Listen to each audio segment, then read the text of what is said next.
Hello আসসালামু আলাইকুম। আজকে নিয়ে আসছি ভাইরাল টমেটো চাটনির রেসিপি। তো আমি একটু ভিন্নভাবে দেখানোর চেষ্টা করেছি।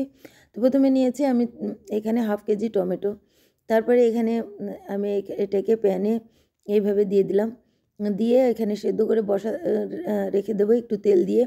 সেদ্ধ ৫-৭ মিনিট সেদ্ধ করার পর এই যে দেখতে পাচ্ছেন আমি এটা প্রায় সিদ্ধ হয়ে আসছে। তারপরে দিয়ে দিলাম রসুন। রসুন দেওয়ার পর তারপরে দেখবেন যে একদম ফুল সিদ্ধ হইলে তারপরে এখানে আমি এই টমেটোর যে চামড়াগুলো এগুলো তুলে ফেলে দিব। এক্সট্রা চামড়াগুলি এগুলি চাটনিতে ভালো লাগে না।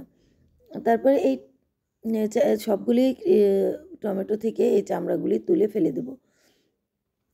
তো দেখেন টমেটোটা একদম গলে গিয়েছে, সাথে রসুনটাও একদম গলে গিয়েছে। আমি আগেও একটু তেল দিয়ে দিয়েছি, তারপরে এখন আবার তেল দেব। এটা হলো পেঁয়াজ রসুন এগুলো ভাজার জন্য। আমি এখানে পেঁয়াজ দিয়েছি হালকা একটু, তারপরে ওই রসুনটা হালকা একটু রসুন দিয়েছিলাম, তারপরে একটু কাঁচামরিচ, তারপরে এখানে দিয়েছি আমি হালকা কয়েকটা মটরশুঁটি যাতে দেখতে একটু ভালো লাগে এই জন্য। তারপরে জিরা গুঁড়া, তারপরে এখানে আমি দিয়েছি লবণ। তো এই সবগুলিকে আমি একসাথে দেখেন আমি একসাথে এটাকে একদম থেতো করে নিব। একদম মিশিয়ে নেবেন। এই যে দেখতে পাচ্ছেন আমারটা একদম মিশে গিয়েছে।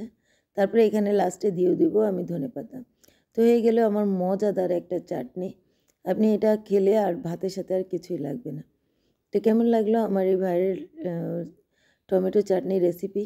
লাইক দিবেন, শেয়ার দিবেন, পাশে থাকবেন এবং কমেন্ট করবেন আমার রেসিপিগুলো কেমন লাগে।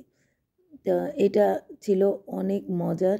আপনি খেয়ে ট্রাই করে দেখতে পারেন। আপনি ভাত রুটি যে কোনো কিছুর সাথে এই চাটনিটা খেতে পারেন।